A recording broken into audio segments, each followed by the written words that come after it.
Здравствуйте. Благодарю вас от наших зрителей за прошлую беседу. Я знаю, что у вас сегодня не так много времени, поэтому мы решили ограничиться одним вопросом из всего того потока комментариев, оставленных нашими зрителями. И вопрос будет следующим. Чем человек платит за магию?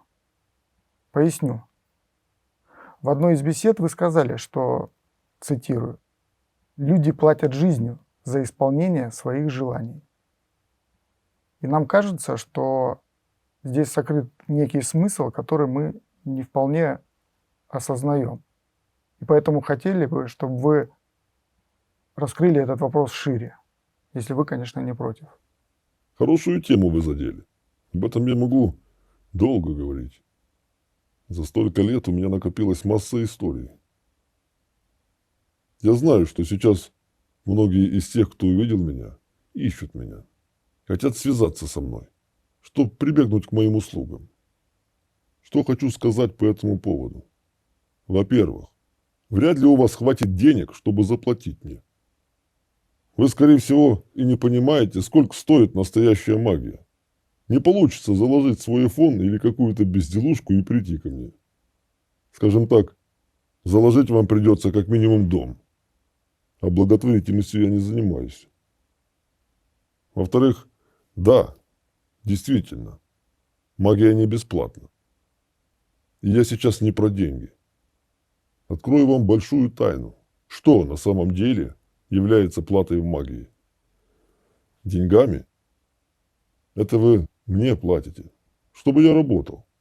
Это плата за мою работу. За то, чтобы ваше желание исполнилось, за ваш заказ. Вы заплатите тем, что дорого вам. И вы обязательно заплатите. Это неизбежно. У меня огромное количество таких историй, но смысл заключается в том, что ситуации разные, а суть у них одна. Приведу вам пример, чтобы вы понимали, с какими силами вы играете и чем платите. Я расскажу вам историю, которая началась давно.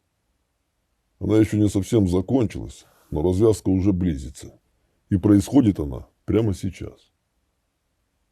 Примерно лет 20 назад, когда я уже стал очень известным в очень узких кругах, ко мне привели женщину. Она сама напросилась навстречу. Очень состоятельная по тем временам и с массой проблем. И вот она пришла и стала мне рассказывать, как она сама все строила, сама пробивалась и действительно многого достигла, много денег заработала. И что есть у нее один единственный сын. Просить она пришла как раз за него. Он был старше меня, но полный разгильдяй. Она мне жаловалась, что сначала вроде было все хорошо, он рос хорошим, способным мальчиком, но в какой-то момент все пошло коту под хвост. Парень просто слетел с катушек, стал бухать, подсел на наркоту, чудить начал по-страшному. Даже университет ей пришлось за него заканчивать, потому что он сам был не в состоянии это сделать. И вот она пришла с тем, что очень переживает за него, мол, мальчик сам не свой, и она боится, что потеряет его. Я спросил у нее, а чего ты хочешь? И она рассказала то, чего на самом деле хотела, и о чем тайно мечтала. Она все видела просто. Раз ее постоянно раздирают все эти вышестоящие, раз ей приходится подлизываться к ним со всех сторон, раз она уже ублажает власть, и раз у нее есть связи, то почему бы не использовать это, чтобы продвинуть своего сынишку? Она мечтала о том, чтобы протолкнуть его туда, наверх, поближе к власти, настолько высоко, насколько сможет затолкнуть, и денег для этого не пожалеет. Она нарисовала себе картину прекрасного будущего, где ее сын хорошо устроен, крышует ее бизнес, и где наконец-то ей не надо будет ни перед кем стелиться и выслуживаться. Она прекрасно понимала, что иметь деньги – это еще не все.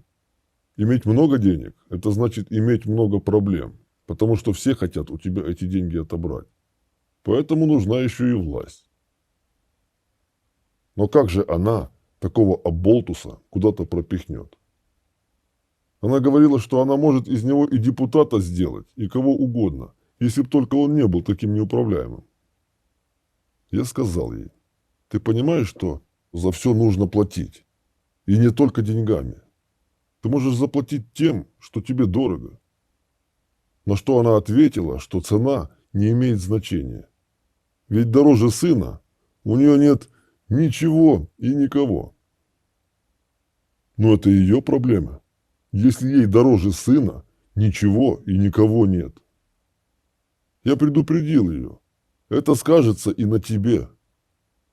На что она ответила, что пока сын будет жив, и с ним все будет хорошо, то все остальное ей не важно. Тогда я попросил ее принести его личную вещь, с которой он не расстается.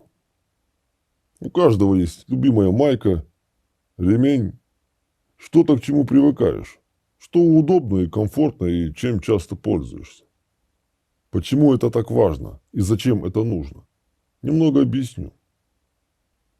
Когда что-то соприкасается с телом человека, на этом предмете или одежде остаются фрагменты тела, ДНК человека.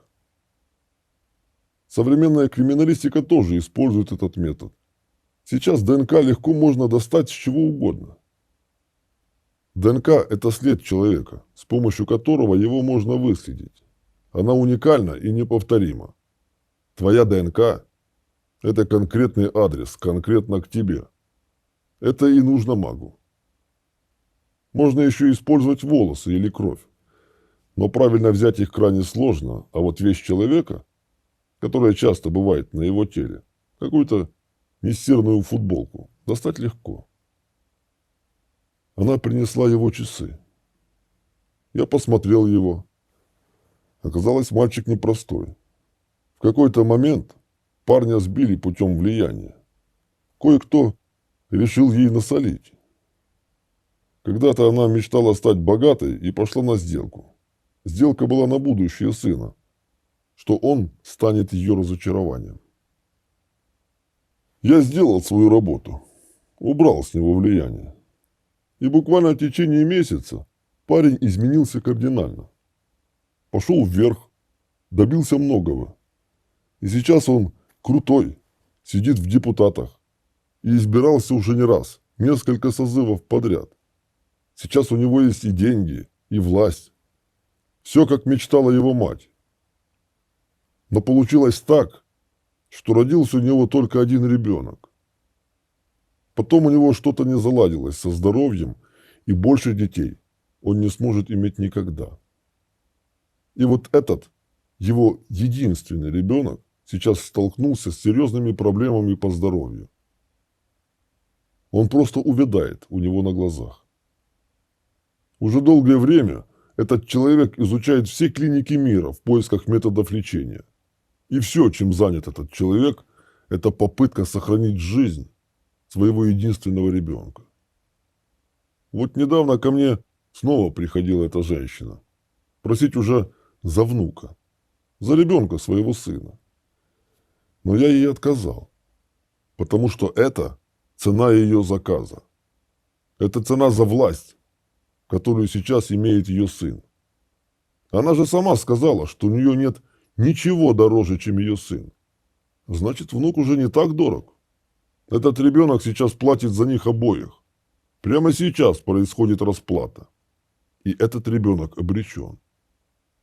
Ему никто не сможет помочь. И никто не сможет его вылечить. Потому что это цена сделки. На этом их род закончится. А ведь я предупреждал. Я спрашивал у нее: ты готова заплатить? Она же сама сказала, что цена не имеет значения, пока ее сын будет жив. Пока он будет жив. Но ведь он когда-то умрет. И она умрет. Но только первым уйдет этот ребенок. Тот, кого они любят сейчас больше всех на свете. Да, эта женщина считала, что ее сын самое дорогое, что у нее есть. Но это она так думала на тот момент. Сын уже вырос. Плюс у них там свои взаимоотношения. А здесь внук. Молодость, перспектива. Да и внуков всегда больше любят, чем детей. И сейчас на их глазах этот ребенок будет умирать в муках. А они будут наблюдать это и ничего не смогут сделать. И никак не смогут это остановить. Просто будут биться в беспомощности и смотреть, как уходит жизнь из этого дитя. Нет ничего страшнее, когда у тебя есть все. Деньги, власть, возможности. Но сделать ты ничего не можешь. Да, вроде все есть. А по факту, с чем ты остаешься? А почему вы сделали акцент на фразе «пока он будет жив»? Что это значит? Жизнь этого ребенка – это не вся их плата. Ни эта женщина, ни ее сын еще не знают, что когда этот ребенок умрет, он станет камнем, который потащит их за собой. Они будут плакать, убиваться и страдать. И в это время будут переливать свою жизнь мертвецу. Они тоже не жильцы. Трое мертвецов, которые пока еще ходят, что-то делают, но по факту они уже обречены. Это всего лишь отсрочка приговора. Да уж, жутковатая история. Получается, ребенок еще не родился, а его уже продали. Заключили сделку на его жизнь. Ну, 20 лет красивой жизни они получили. Казалось бы, целых 20 лет, да? А где они эти годы? Время быстро пролетает. Мгновенно, я бы сказал. Поверьте, мне это известно лучше, чем кому-либо другому. Эти все мимолетные желания на самом деле такая пустота. Что в реальности с тобой случилось? Что ты придумал у себя в голове? И то ты уже прожил. Разницы здесь нет никакой. Хочешь красивых воспоминаний? Так поменяй их. И думай о прошлом с позитивом. Ведь это то же самое. Все в твоей голове. А когда прибегаешь к магии, то надо понимать, что это не бесплатно. И последствия будут обязательно. Слушайте, ну сейчас у многих возникает резонный вопрос, а зачем вы все это нам рассказываете? Вы ведь буквально отговариваете людей обращаться к магам. Ни в коем случае. Вы правда думаете, это кого-то остановит? Вы просто не знаете психологию людей, как их внутренние бесы обводят вокруг пальца. Когда человек погружен в свою проблему, когда его захлестывают эмоции, когда у него свет клином сошелся на чем-то, ему плевать на все и всех, и тем более на то, что будет через 20 лет. Да и будет ли оно вообще? Так он думает в тот момент. Так что за меня не переживайте, меньше клиентов у меня не станет. Скорее наоборот. К тому же я всегда предупреждаю своих клиентов и всегда говорю правду, что платить придется. И не только деньгами. Но вы знаете, я еще не встречал ни одного человека, который бы переступил мой порог и после моего предостережения развернулся и ушел. Вы в красках рассказали эту историю, и наверняка наши зрители, как и я, буквально прожили ее. Самое трагическое в истории этой женщины, что она же получила ровно то, что заказала. Мир наполнен этими историями. Какая разница, что 1000 лет назад, что сейчас? Меняются ситуации, а люди остаются теми же. Это было всегда, во все времена. И дети, и внуки, и правнуки платят за единожды принятое решение своих предков. И такое в истории случалось не раз. Такова плата. А что вы хотели? Сатана – это очень серьезная штука, с ним не шутят. Он свое точно возьмет. Очень часто в вашей несчастной жизни, в том, что вам не везет, что у вас масса проблем. Могут быть виноваты как ваши родители, так и их родители, и родители их родителей. Вы можете просто оплачивать жизнью чью-то сделку. Или чей-то псих. Вот был у меня один случай, когда две подружки... Интересную тему вы задели. Конечно, я могу бесконечно рассказывать эти истории. Они очень поучительны. Правда, поучительны они лишь для умных. Но знаете, что интересно? Сколько человека не учи, он все равно в ад лезет. Обязательно поговорим еще на эту тему. Но давайте это уже в следующий раз. Ну, как всегда, на самом интересном месте. Огромное спасибо, что нашли время, что пришли к нам. Зато теперь наши зрители будут точно знать, что вы еще к нам придете. Спасибо.